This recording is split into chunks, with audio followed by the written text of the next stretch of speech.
समावनो गिबियावनो बर' थुनलाइ आफादनिफ्राय खुलुमनाय आरो सिबिनाय लोगोसे इंराजि गोदान बोसोर 2025 मायथाइनि गाहाम हामलायनायखौ बावहरग्रोदों।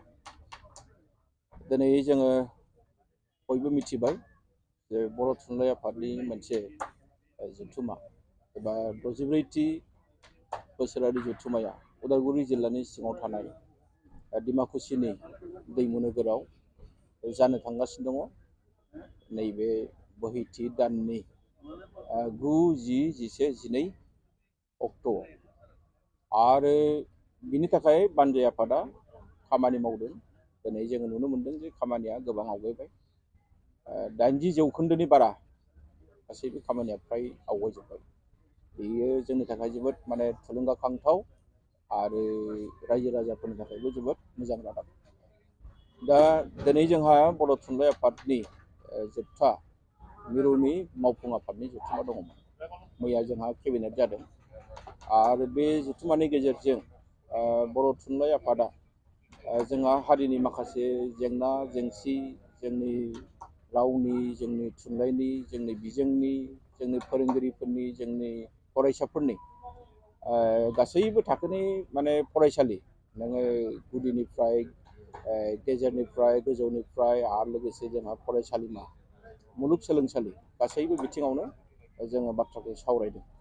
आरो बेजों लोगोसे जोंनि हारिनि रावा जिहेतु दिनै भारत हादरनि मोनसे राव, भारत संबिजिरनि बियो दिनै 90 फारियाव थिसनजानाय मोनसे राव, बेनि सायावबो जों दिनै सावरायदों गोथौ आरो गुवारै। दा बेजों लोगोसेनो जिहेतु जोंहा बर' थुनलाइ आफादनि बे हाबाफारिया जोबोद गाजा गोमजायै जानो थांगासिनो दं। बेवहाय बायदि बायदि हाबाफारि जोंहा दङ। दा जोङो गिबि सान 9 जानुवारियाव जोंहा जिल्ला थुनलाइ आफादफोरनि बेवहाय उदालगुरि जिल्लानि आरो लोगोसे उदालगुरि जिल्ला आबुनि बेवहाय जथुमा जागोन आरो बिनि अखानायैनो जोंहा मिरुनि थुनलाइ आफादनि जोंनि हाबाफारिया जुरिजेनगोन। दा बे गिबि हाबाफारियाव जोंहा जायफोर सुबुंफ्रा बर' राव गोरों, गुबुन हारिनि बर' राव गोरों बिथांमोनखौ लानानै जोङो मोनसे सावरायमेल जों बेवहाय लादों आरो बेवहाय जोंहा गोबां जोंनि जायफ्रा बर' राव गोरों बिथांमोना बेवहाय बाहागो लागोन आरो बे हाबाफारिखौ बेखेवनानै होगोन जोंनिनो मानिजाथाव बे बानजाय आफादनि आफादगिरि श्री बिस्वजित दैमारि, जाय गेदेमा सुबुंनि नाजानायावनो दिनै बे बर' थुनलाइ आफादनि 64थि बोसोरारि जथुमाया मोनसे जारिमिनारि महर मोननो थांगासिनो दङ। आरो बेजों लोगोसे जोंहा गोबां हाबाफारि दङ। जोंहा बेवहाय खन्थाइ जथुमबो जागोन। दा बेनि अखानायै जोंनि बर' थुनलाइ आफादनि जेनोखि 10 जानुवारियाव जानो गोनां जि हाबाफारि, बे हाबाफारियाव जोंनि आसामनि रायजो बेंगिरि बिथाङाबो बाहागो लागोन। आरो बेल' नङा, जोंनि गोबां भारतनि मन्थ्रि बिथांमोनाबो बेवहाय बाहागो लाफैनायनि बाथ्रा। बेजों लोगोसेनो जोंनि गुबुन गुबुन आयदायाव जोंहा बेवहाय सावरायमेल दङ। जोंनि जायफोर बर' फिसाफ्रा IAS, IPS साख्रि मावनानै दङ बा जायफ्रा आजिरा मोनबाय बिथांमोनाबो बेवहाय बाहागो लागोन। बेबायदिनो बर' थुनलाइ आफादनि हाबाफारिफ्रा जोबोद गाजा गोमजायै जालांगोन, बेखौ जोङो मिजिंथिनो हायो। दा बे समाव आं दिनै नोंथांमोननि नैबे मिडियानि गेजेरजों नैबे बाथ्राखौसो आं फोसावनो लुबैदों जे बर' थुनलाइ आफादा बोसोरफ्रामबो जोंहा माखासे बान्था होयो। बे बान्थाखौ जों दिनैहाय थिरां खालामबाय, सोरनो होगोन सोरनो होआ बेखौ जों दिनै थिरां खालामबाय आरो बेखौ नोंथांमोननि मिडियानि गेजेरजों आं बे समाव फोसावनो थाखाय थागथियारि जादों। दा जोंहा गिबियावनो जोंहा रांसार थुनलाइयारि बान्था, बे रांसार थुनलाइयारि बान्थाखौ मोननो हादों थरायना सहायसुलि ब्रह्म। बिथाङा जाबाय दतमानि क'क्राझार जिल्लानि आरो बिथाङा बिथांनि खन्थाइ आदार, बिनि थाखाय बिथाङा मोननो हादों। नैथियाव मोननो हादों समेश्वरी ब्रह्म थुनलाइयारि बान्था आरो बेखौ मोननो हादों श्री गंगाधर रामसियारि, सिलपुखुरि गुवाहाटी। बिथाङा गावनि जि सुंद' सल' हाग्रामा दालां सेर, बे बिजाबनि थाखाय बिथाङा मोननो हादों। बेजों लोगोसे सानजारां लकेश्वर ब्रह्म हारिमुवारि बान्था, बेखौ श्री भुपेन दैमारि महामारि,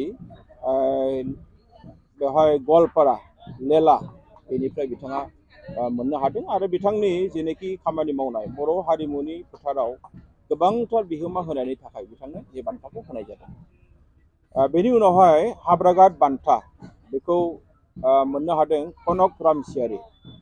बिथाङा बादुलिपारा बरमा बाक्सानि आरो बिथाङाबो बर' हारिमु फोथाराव गोबांथार बिहोमा होनायनि थाखाय बे बान्थाखौ मोननो हादों। सेरबां सुबुं बिहुराम बर' थुनलाइयारि बान्थाखौ मोननो हादों देग्लाय मुस्रि रत्नेस्वर बसुमतारी।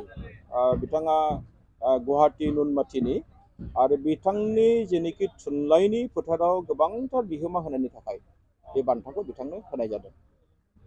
बेनि उनावहाय फैदों राजेन्द्र लाल नार्जारी थुनलाइयारि बान्था आरो बे बान्थाखौ देग्लाय गिबि खेबनि थाखाय होनाय जागोन। बेखौ देग्लाय होनाय जादों गिबि खेबनि थाखाय प्रफेसर स्वर्णप्रभा सैनारि।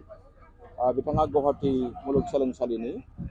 जिहेतु बिथांनि बिहोमाया बर' राव बर' थुनलाइनि फोथाराव गोबांथार दङ, बेखायनो प्रफेसर स्वर्णप्रभा सैनारि बिथांखौ बे बान्थानि थाखाय सायख'नाय जादों। बेनि उनाव दङ फरायसा थुलुंगा बान्था।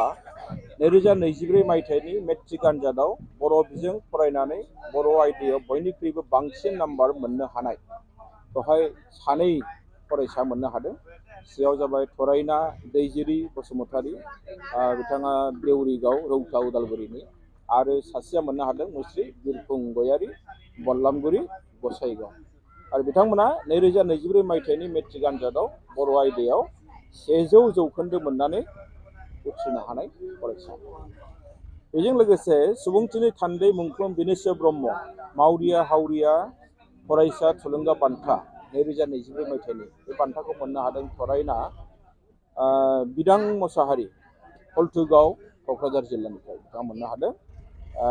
बिनि उनावहाय हांमाश्री ब्रह्म फरायसा थुलुंगा बान्थाखौ मोननो हादों मुस्रि लुकास बर' भगतपारा उदालगुरि। आरो बिथांनि बान्थाया जाहैबाय जौसिन फरायसालिनि जोबथा आनजादाव बर' आयदायाव बयनिख्रुइ बांसिन एबा 97 जौखोन्दो मोननो हाना आसामनि मादावनो गासै 465 मोननो हानाय फरायसा। दा बे जाबाय बर' थुनलाइ आफादनिफ्राय देग्लाय जायनो बान्था होगोन बे बान्थाखौ नोंथांमोननि गेजेरजों फोसावनाय जाबाय। आरो बेजों लोगोसे देग्लाय बर' थुनलाइ आफादा गासै गां 16 बिजाबफोर जोङो दिहुनदों आरो बेखौ जों बेवहाय फोसावनाय जागोन। बेखौ जोङो बेखेवगोन 10 जानुवारिनि जोंनि हाबाफारिनि गेजेरजों। आरो बेखौ बेखेवना होगोन आसामनि जोंहा मानिजाथाव मन्थ्रि उरखाव ब्रह्म बिथाङा। दा जोंहा मा मा बिजाब जों दिहुननो लादों आं बेखौ नोंथांमोननि मिडियानि गेजेरजों मिथिहोनो थाखाय आवगायदों। जोंहा आबौ खबाम राजा पार्ट 2 बे बिजाबखौ जों देग्लाय दिहुनबावगोन। आरो बेखौ लिरदों उत्तम चन्द्र केरकेटारि। बिथांनि लिरनायखौ सुजुनानै बे बिजाबखौ दिहुननाय जादों। थावख्रि लुनाय ना गुरनाय आरो गोबां बेखौ लिरदों मुस्रि मुकुट प्रसाद बर' बिथाङा। आवसारि बेखौ लिरदों गपिनाथ बरगयारी। अख्राङा मिन्थिया अखानि थं बेखौ लिरदों थानेस्वर गयारी। मुगानि फाखन बेखौ लिरदों तरेन बर'। सोरजि आरो जिउनि बेसेन मोन्दांथि उथ्रिसार खुंगुर बसुमतारी। नीलकमल ब्रह्मनि सोरजि बिहुं उथ्रिसार खुंगुर बसुमतारी। गोमोरनो रोङै हाबिलास जनिल कुमार ब्रह्म। सनास्रिनि सनाथि मोदै देरसुमा खुंगुर बसुमतारी। गोरोन्थिया आंनि अजित कुमार ब्रह्म। गाहाम सोलो बे गथ' थुनलाइ उख्रांगोरा नार्जारी। बाथौ महाकाव्यम बेखौ सासे नेपालि सुबुङा लिरदों। बिथांनि मुङानो जाबाय संस्कृत पण्डित विद्यापति दाहाल। बेखौबो देग्लाय दिहुननाय जागोन। गोदान रादाब बेखौ लिरदों चक्रधर ब्रह्म बिथाङा। बेजों लोगोसे जोंहा जोंनि गेजेराव बेसेबांबा बोसोर मोनसे जेंना जानानै थानाय बानान खान्थि, बे बानान खान्थियाबो देग्लाय स्र' जाबाय। बेखौबो जों बे जथुम्मानि गेजेरजोंनो बेखेवगोन। आरो बेनो जाबाय बर' रावनि बानान खान्थि। बेखौ जोंनि बर'नि माखासे रोंगौसा बर'नि बिबुंगोरा जोंनि बर'नि रावगिरि बिथांमोना बेखौ स्र' खालामनानै दिहुनबाय। बेबो बेवहाय सेबखांजानानै बेखेवजागोन। बे मोनसे जोंनि थाखाय जारिमिनारि।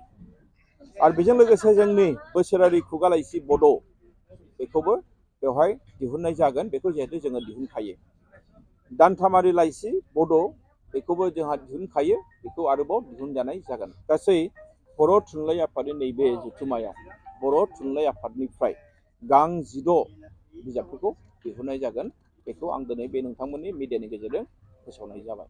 आरो बेनि अनगायैबो जों दिनै बयबो मिथिगौ जे उदालगुरिनि सिङाव थानाय नैबे डिमाकुसिनि दैमु नोगोरनि बिखायाव जानो थांनाय बर' थुनलाइ आफादनि जथुम्मा, बे जथुम्माखौ लानानै जोंनि उदालगुरि जिल्लाल' नङा गासैबो जायगायावनो दिनै बयनिबो गोसोआव मोनसे मा होनना बुंदों जे मिथिनो लुबैनाय, नायनो लुबैनाय मोनसे गोसोखौ जों नुनो मोनदों। आरो बेवहाय जों मिजिंथिदों जे बर' थुनलाइ आफादनिफ्राय जोङो सानदोंमोन 17,000नि बारा माने थान्दैफोर सफैगोन।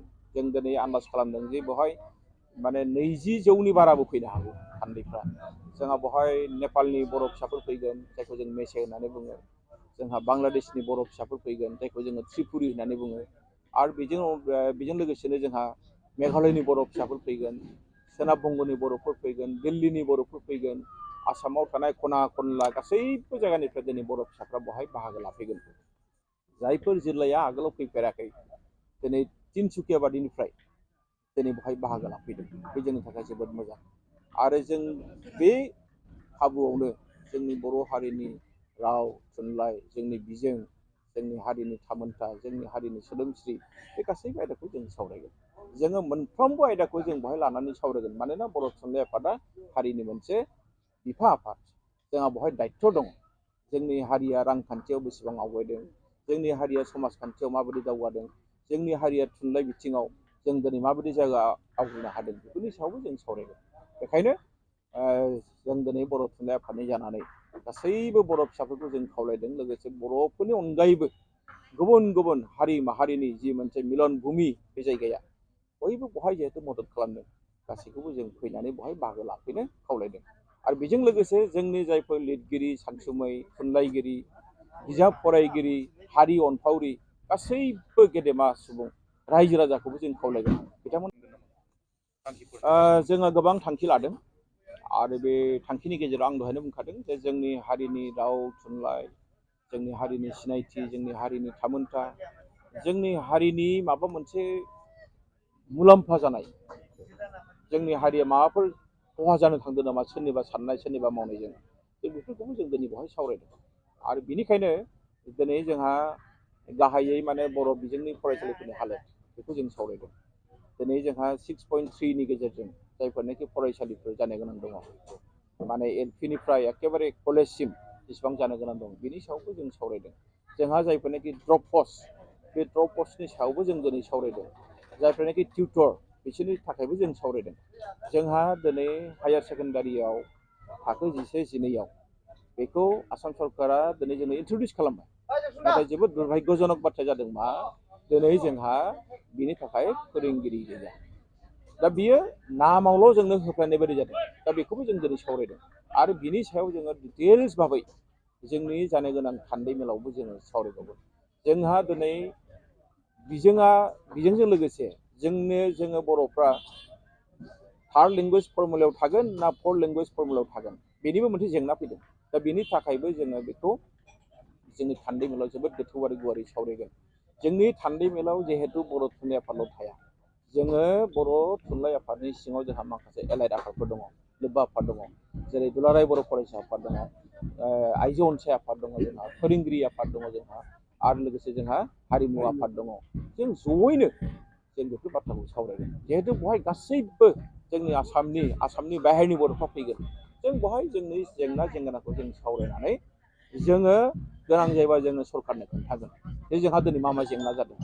गोनां जायोबा जोङो डेम'क्रेटिक भाबै जोङो सरकारनो बुंनानै होगोन जे जोंनि नैबे जेंनाखौ सुस्रांना होनांगौ। मानोना बर' थुनलाइ आफादा आं दहायनो बुंखादों मोनसे माहारियारि आफाद, मोनसे हारिनि सिनस्रि आफाद, जोङो मोनसे अराजनैतिक मोनसे आफाद। जोङो हारिनि थाखाय बुङाबा सोर बुंनो? जोंनि हारिनि थांनाय थैनाय, जोंनि हारिनि अभाब अभियोग, बेखौ जों दिनै नुयैबायदि थायोब्ला जोंनि आफादा खिन्थु बेवहाय माने हारिनि थाखाय मोनसे जबाबदिहि जानानै थानांगोन। जों बेखौ लुबैयाखै। जों जि नुदों बेखौ जों बुंनांगोन। बेखायनो मिजिंथिदों नैबे बर' थुनलाइ आफादनि 64थि जि बोसोरारि जथुम्मा जानो थांगासिनो दङ, जारिमिनारि जथुम्मा जागोन बियो। जाय जथुम्माया बर' थुनलाइ आफादनि जारिमिनाव जाफेराखै, बेबायदि मोनसे गोसोखांथावना मोनसे जारिमिनारि मोनसे बाहाय आफाद जानो थांगासिनो दं।